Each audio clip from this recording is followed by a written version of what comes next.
Showing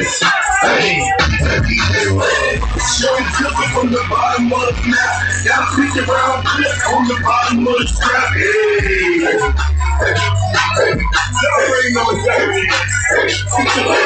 I grew up with a trappers with the rocks. The OG niggas with the block.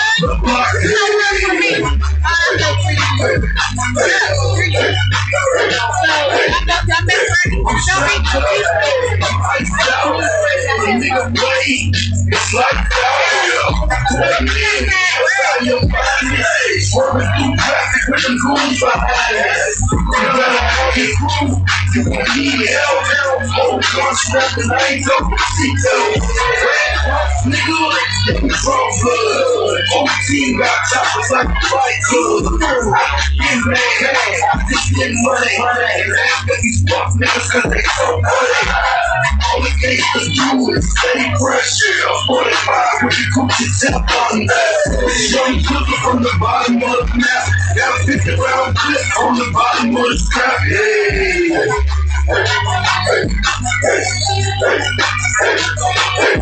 I do it for the trappers with the rocks. And them OG niggas with the block.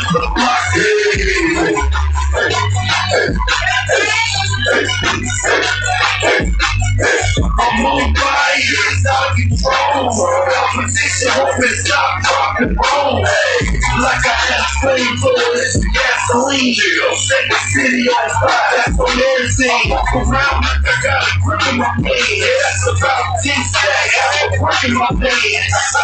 This scale got poppy up speeds out. You niggas getting raped, you still getting on face. I'm flowing bananas, country's great. Beef, two cheese, with the fame and hate. Kill the choppers by the night stand. You can roll the dice, play with your life, man. Young cooker from the bottom of the map. Got a 50 round clip on the bottom of the strap.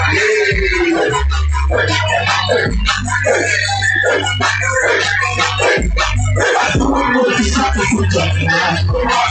And them OG niggas with the block.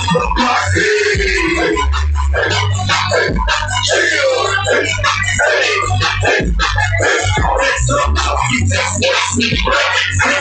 With some things that you chasing me breath. Like Chanel phrase, I spent a couple dollars on them. Push just to get my mind right. Question roll, beat the war, get my sound right. My money come fast, so it's how I spend it. Trump sounded like it got a marching band in it. You in the behind me, and over every weight. Living break out, call it real estate. 5,000 for a pound. Skirt service, I'm feeling a lot of crazy. Like I got a long service. Young cooker from the bottom of the map. Got a 50 round clip on the bottom of the strap.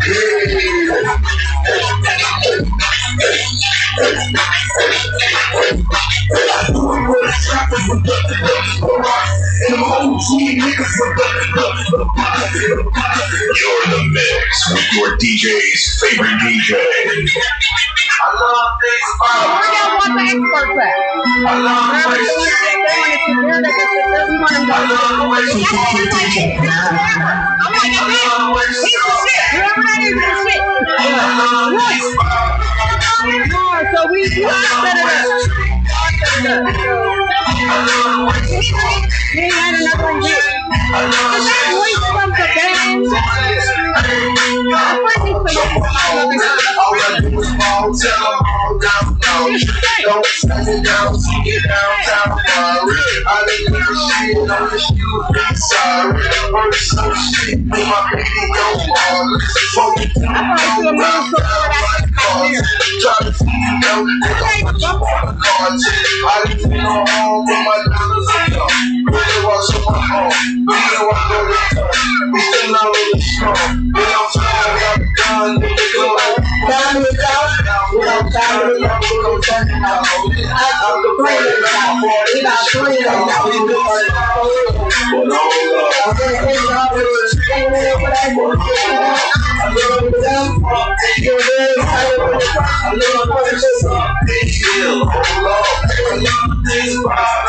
love I love the way she treat me. I love the way she want me. I love the way she saw me. I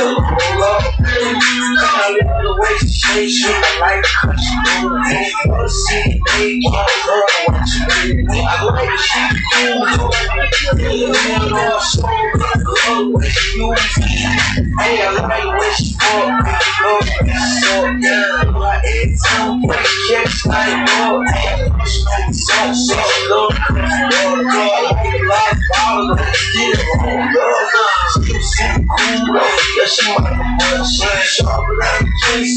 Yeah, she might be so dirty with her sister. Super straight Cadillac. I love this.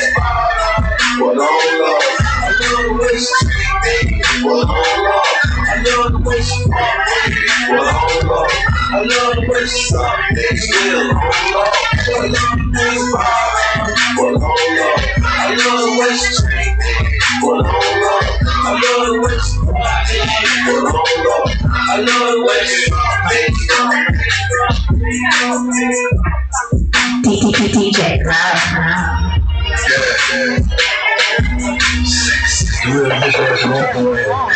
This ain't about to be This is come on. You already know. Yeah. Trey. Yeah. What else?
Welcome to this first Friday Colab. We are the Social Flex. We are also your hosts and guides. I am Carlisa Turner. I am 43 years old. I am widowed. And I am Sierra Tompkins. I am 40. Wherever I'm at right now in life.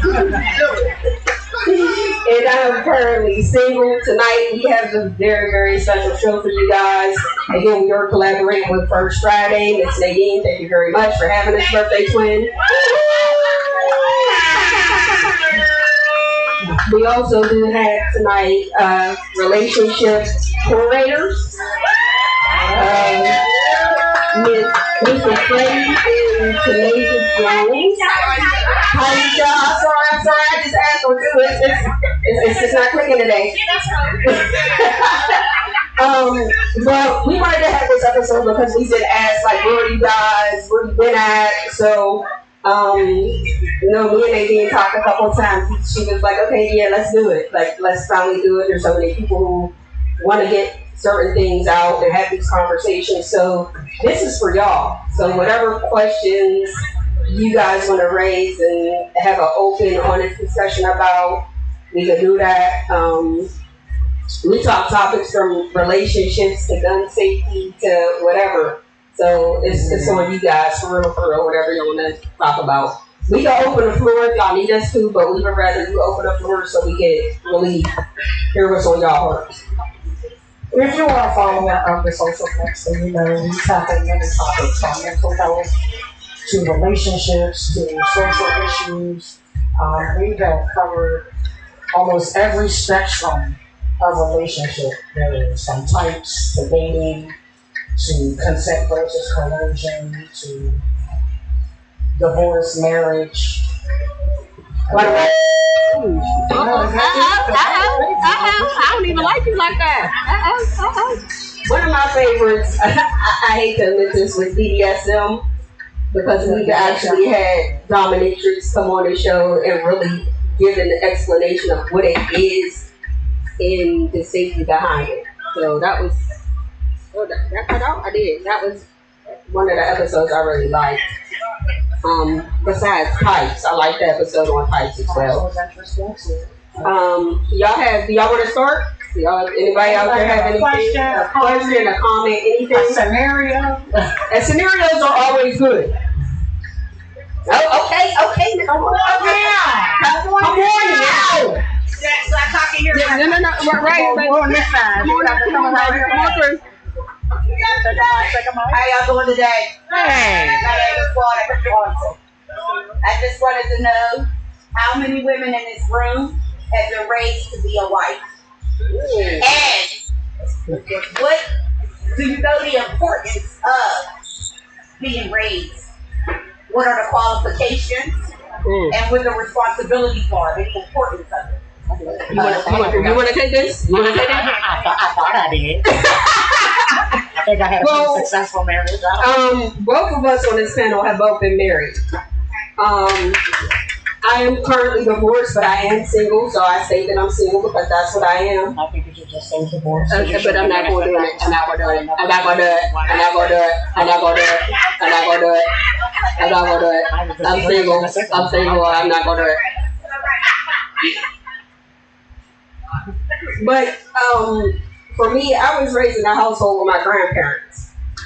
And in that household, I was shown love, but I never heard it. I never heard my grandparents say that I love you.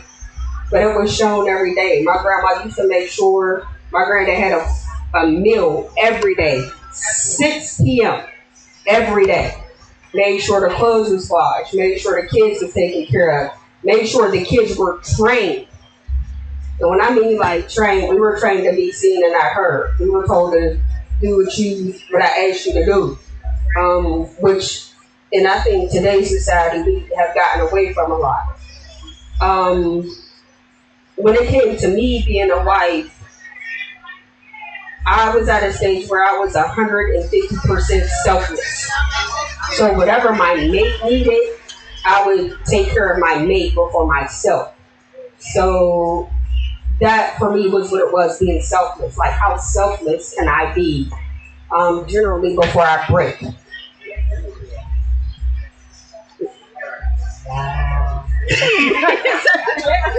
That's great.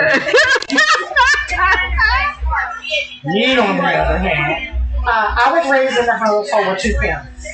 And most of the relationships I had the privilege of witnessing in my upbringing were marriages. They all had their varying degrees of ups and downs and lefts and rights and what. I think initially what I took away from what I thought I saw was longevity or resilience, the ability to stick in it no matter what. I am a firm, like, I don't believe in divorcing personally.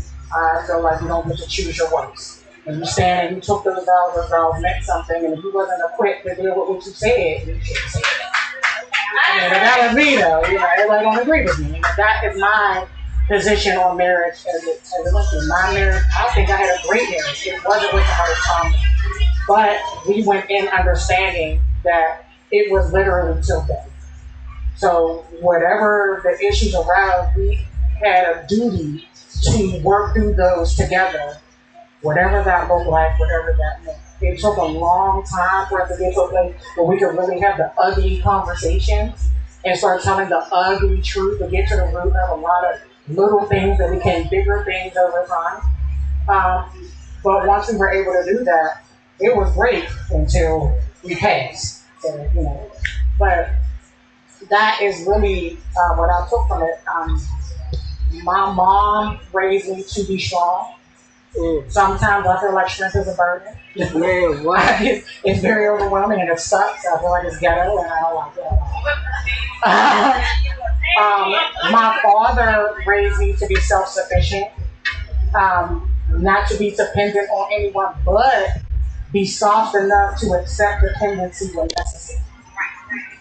And I would rather like being a dependent me personally. Fancy numbers absolutely bad.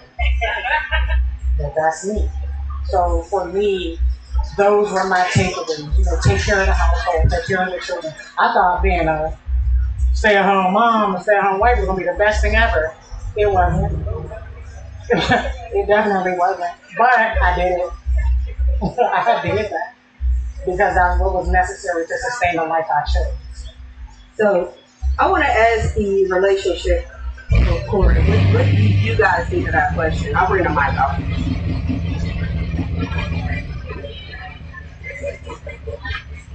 Okay, somebody mic or Corey. Somebody mic or Corey. Y'all hear me?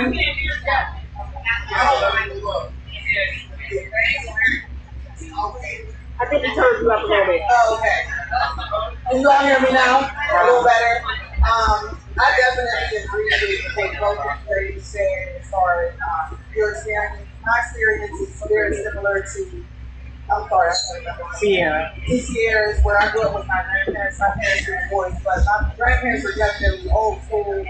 Same deal, granddad dinner was on the table, and I never really heard them say, I love one another. So learning how to be a wife, that wasn't a conversation. And I thought I had it because I was raised in the church, so I was trying to follow all the biblical things.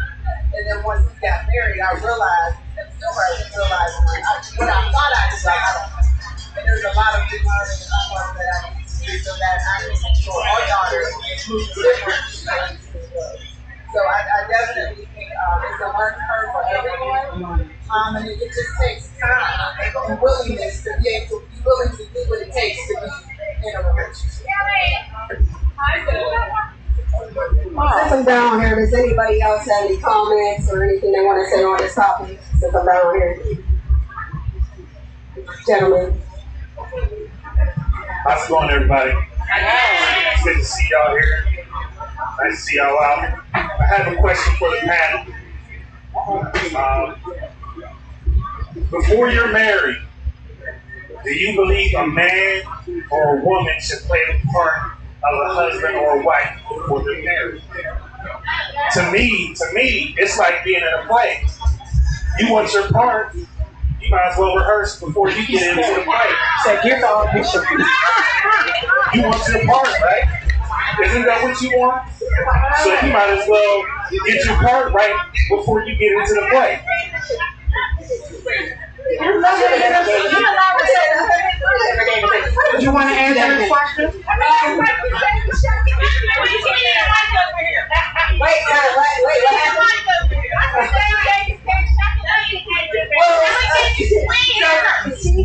she asked if I wanted to answer it first. So I'll kind of go through the motion of answering it first.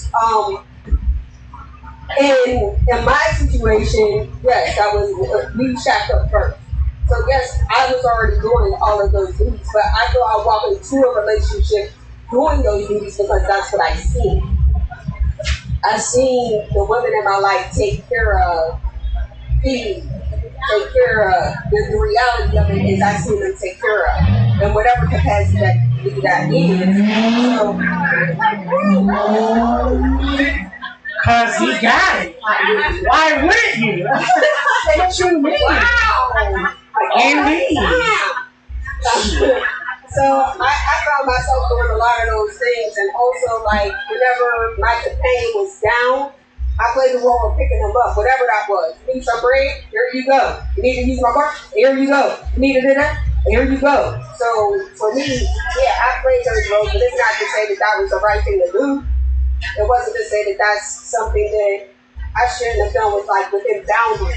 Like it's a boundary for everything. So I think a lot of times when we're in these situations, we step out of our boundaries to make the other person feel comfortable, to make them like us, to make them whatever.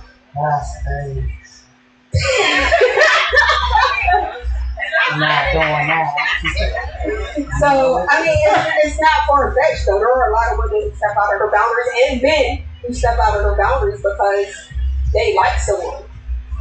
Who won it first? I don't want y'all fighting over it. Now we got to do rocket for scissors.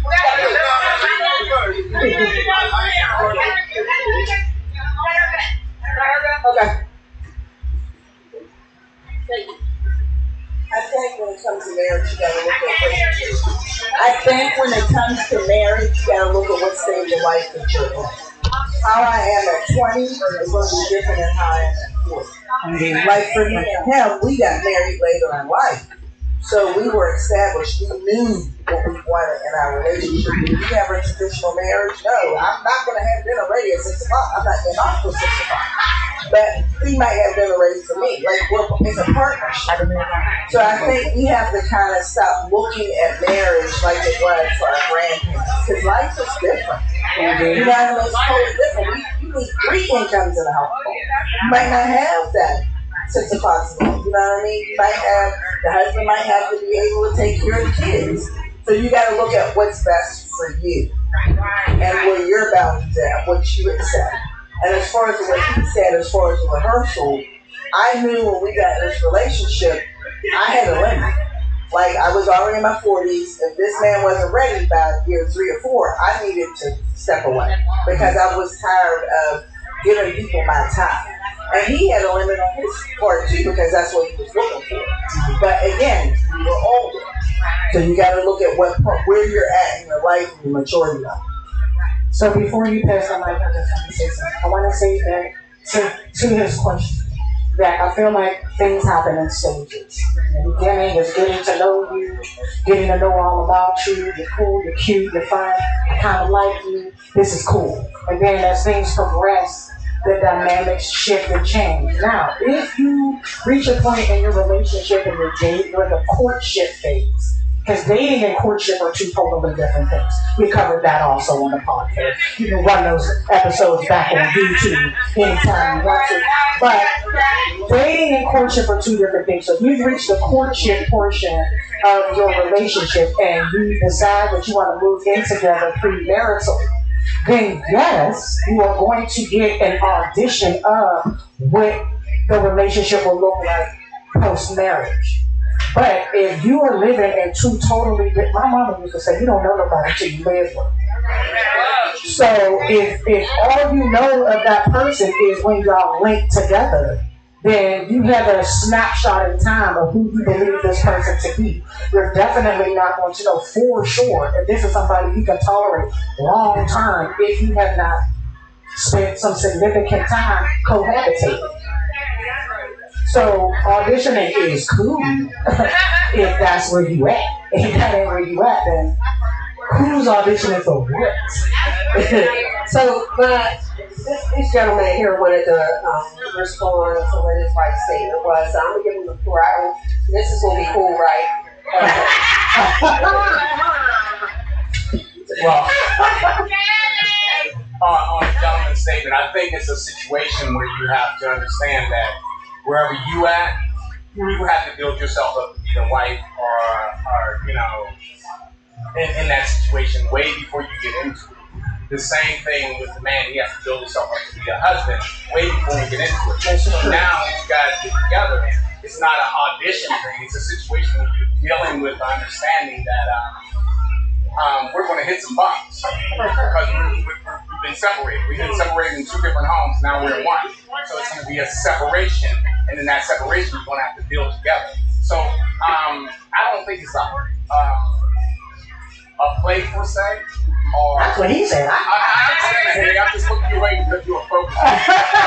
So it's a situation where you have to understand that, when you're making these decisions and are trying to grow towards the next step in life, you have to prepare. You have to prepare by yourself. You can't. It's like going to school. As we go through school, they're preparing us for college. As college supposed to prepare for the careers that we're going into. It's the same thing with relationships. You need to go through the situations you go through as a single person, grow your understanding of who you are and who you want to be when you decide and or who you decide to cohabitate. Indeed. You're welcome, sir. Who else wanted the mic back here? I think they're doing some hands raised back here. Okay. I just wanted to touch on what this young man said about the play and stuff. There is no characters in a relationship that I build. So at the end of the day, you don't have to be it. This ain't no play. You know what I'm saying? And every person should have boundaries. So no, I'm not going to go into a relationship giving you everything. Because guess what? If that relationship don't work, I'm going to feel short as hell. And that is not fair. It's not fair. So that's all I wanted to say. But y'all didn't answer my question. No, y'all didn't. I said, how many women in this room were raised to be wives? I just want a hand. Okay. I thank y'all. That's all. I just wanted a hand, because I'm in a space in my life, honestly. I'm in a space in my life where I'm trying to balance entrepreneurship, being a mom, being a soon-to-be wife. So the reason I asked that question is because, honestly, I needed y'all answer. Because at the end of the day, it is a struggle. It's a struggle of, because a real man, but I'm about to sound like him. I'm about to sound like him. This is a little crazy, but this is what I was told. So a real man is expecting certain things, and it's kind of hard to accept a certain amount of independence, right? But again, I was raised to be a strong woman. I was raised to have a voice, okay? And sometimes I feel like you're trying to take that away from me. Like, why are you trying to take that away from me when I feel like that's what really drew you to me?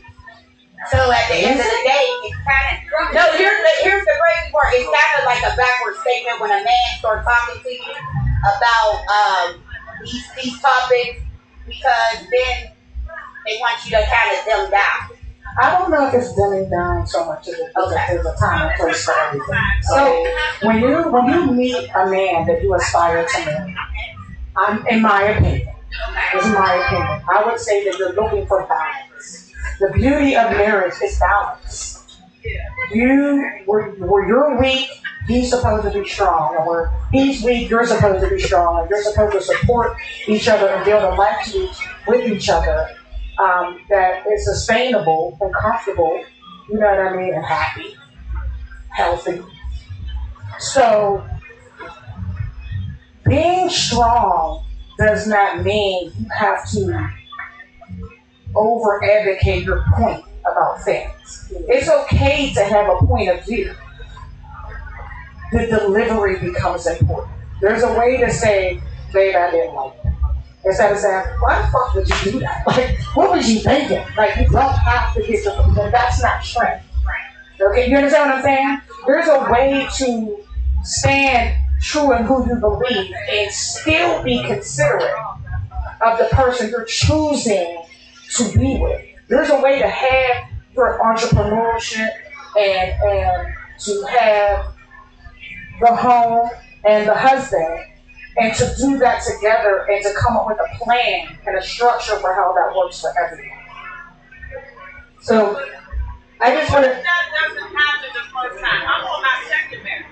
So I gave my all. That first one. My first marriage. Yep. What did you learn coming out of your first marriage? So I grew up because when I got married the first time I was 27. When I got married the second time I was 33.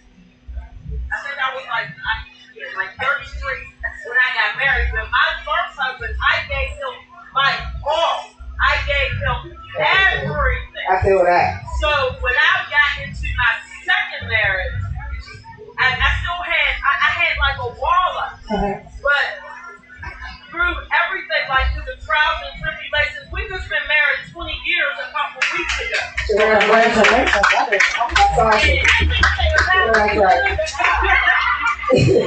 But through all that, he was a W-2.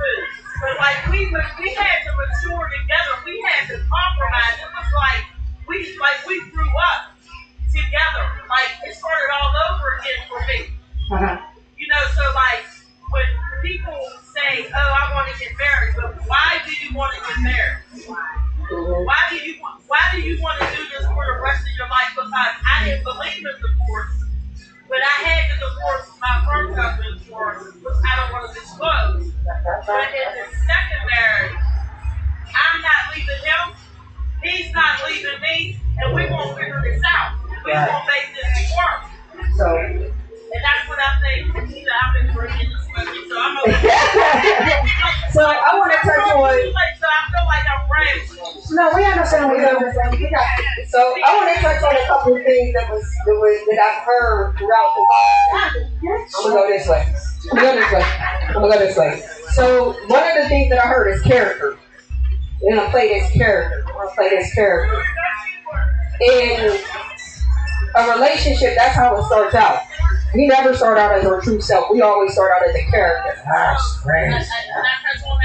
Absolutely. So it's really peeling back the layers, because if you look at this room, I don't want to say nothing about nobody's age, but if you look at this room, we're, I think, all over the age of 21, if I'm not mistaken. So dealing with that and dealing with life, we have layers we have to peel back when we're dealing with relationships. And it's not on the surface. So when you first meet someone, you're not the person who you are under those layers. So you are playing a character.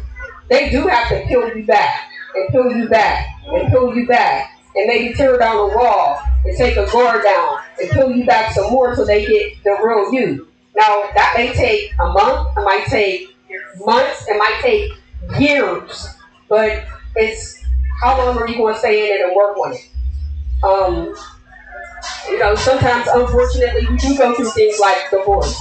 Stacey, you ain't the only one I went through a divorce too. But my thing with my situation was, I was with. Can we get the door closed, please? Thank you, appreciate you all. So sweet. I was in my relationship with my ex since I was 19. We didn't separate until I was 40.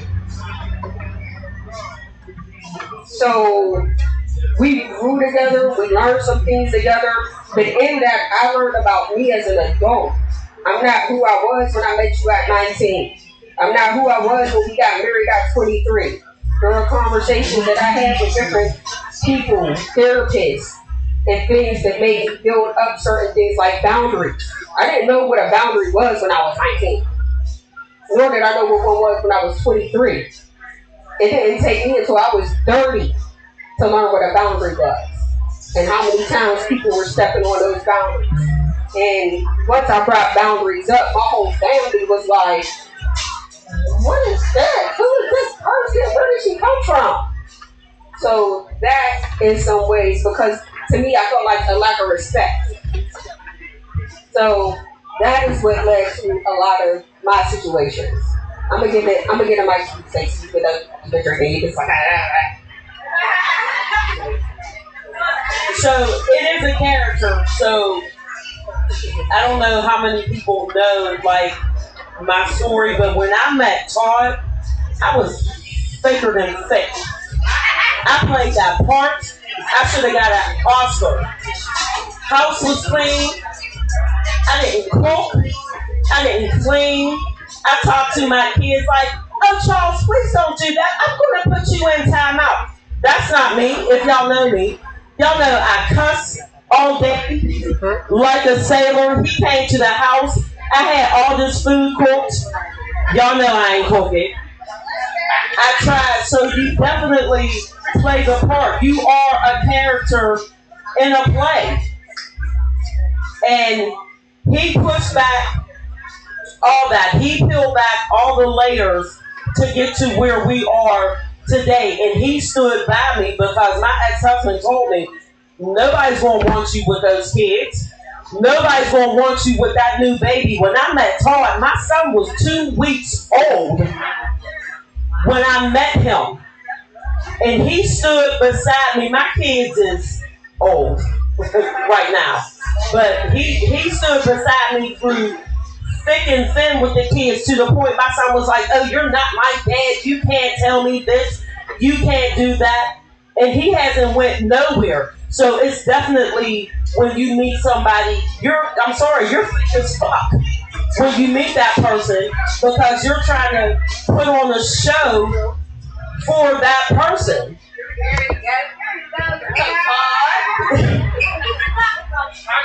I was talking about you. Like when I met you, how the house was clean and did I cook and didn't swear and all of the things.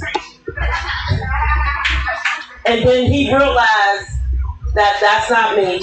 I had to come clean and be like, okay, this is me. I drink, I smoke, I party, I do all of the things. And he still stood beside me. He still wanted me after my ex said that nobody would want you. You have something to say?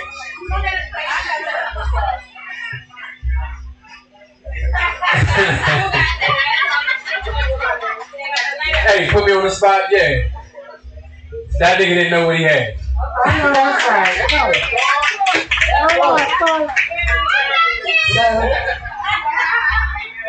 What's now? So, kind of going back to, I think what Monica said about trying to balance everything. When you get related, first of all, you have to know who you are before you communicate. And us as Black women, a lot of us have been put in situations where we have to be strong. It's not that we choose to, but we have to be strong. But then you have to find that. When you find that man, you got to make sure that you're good. Because there was a lot of guys I dated, but they weren't, I'm not going to say they weren't strong enough for me, but in the same sense they weren't. Because sometimes men can be intimidated because we're so strong and we don't know how to mellow ourselves and submit. And when I say submit, not submit, let them know, run all over you, but let them be the man, but they have to show the role to be the man. And I think that's where it kind of comes into, when you find that person, they should be able, like you said, to balance you out. I like that. Only because I see about being strong. Like I have certain male friends who when they're around, they like to open the corridors. Make sure you walk on the inside of the curb.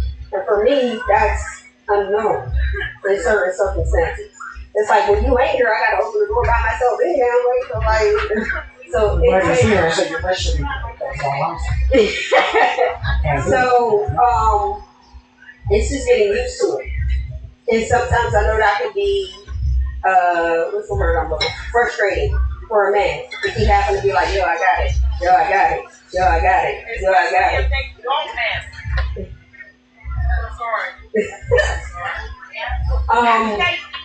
So that's as far as being strong. Like I get that. I get like trying to realize when to tone it down because my thought process always goes to what if you're not here, But he is. go it again, go it again. But he is. But he is. Let him do what he do because he is. That's all I'm saying. So I want to go back to the whole representative. I don't know nothing about being nobody's representative. I am who I am, and all that I am. I don't have the creativity to pretend. I curse, I got potty mouth, I got that. I got a lot of kids, and I will cuss some kids to be fucked up if necessary. I am a calm person at times, but if you try me, I'm not so calm. I can be very loud. I can be very aggressive. I can be very quiet, very docile. I'm not the best housekeeper. I don't got that housekeeper thing down at all. But I can cook my ass off. These are the facts. And I'm going to tell you that you come to date me, sir. Just so you know what is over here. Should this be what you choose to do with your life? Because I don't want you to be surprised later. So I thought, but I think you know about it. But okay, so when you say that, is when you're like, oh, I thought. So that is perception sometimes. The thought process is a perception. You said about being a representative and showing up as something that you may or may not be, or somebody having to feel back later. And all I'm saying is, I don't got that type of time. Is what I'm saying. I'm going to tell you the truth up front, so we don't have to waste each other's time in the slightest. But the thing is, when you tell somebody something, sometimes they don't take that in full totality until they see it. I told you. So I can tell you a million times, yo, this ain't about you. This ain't about you. This ain't about you until you see that it's not about you. I can say that. I can be like, yo, I eat out every day. I eat out every day. I eat out every day. But you come around me now, I'm cooking. So, you cooking because you wanted to cook, or you cooking? I'm just cooking it. No, I'm just cooking in general. You cooking because you fronting. I'm just cooking in general. It ain't about fronting. It ain't about what to cook for him. This is something that happened. There's no rhyme or reason for it. It's just something that happens. But when you leave, or if I feel like it, if you're here, I'm eating out. You want something for that? Like I'm only cooking because you love me? No. Tell me if you wasn't over here saying. No, because like, even in some situations, like I'll cook for myself as far as it's between, but I'm good, whatever. My point is, if you're doing something that is out of your because there's another person standing next to you, communicate to that person. Hey, listen, so you know, I'm not doing this shit to your family. When you leave, none of this shit exists. I'm not doing none of this. I'm telling you right now. I like you, so I'm gonna do this. But when you leave, none of that's what. If you pop up, don't expect that because you wasn't here, so I wasn't there.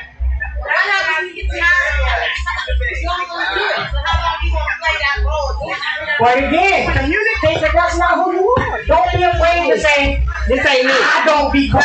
That's how I start. I start off like I don't catch no bus. But for you, Bruce, I'm going to get on this bus. But don't get excited about this bus ride, Bruce. I will not be riding. This will not be a habitual thing. I did this because I like you. That's it. Communicate. There's no reason. But if they're interested in you like that, they'll see as you spend time together. They'll start to see some of that, and they might even question you on that. Like, yo, like, I'm just gonna tell you up front. Like, why you always go out to eat? Like, nigga, I can cook, but I don't feel like doing it all the time. Like, I work 12 hours, and I got kids that I got to worry about, and I got this run around, that run around to do. Cooking is not always on the list of things to do unless it's after 2. So say, you like a woman that cooks? Can, you might not. Be prepared to be made. I need to know, and this is what I want to know what he thinks about the representation. Fred. I don't know if you heard her, but she said that she wants to know from you about the representative. The whole acting. Being who you ain't until you is. So yeah, thank you. Been waiting to say something. But you know, we are curating for relationships, you know what I mean? So, you know, if you're enjoying this, y'all having conversations and y'all talking, this is what we do too. In addition to what y'all do, but this is also what we do, right? And I see the fam, everybody's up in here, appreciate y'all.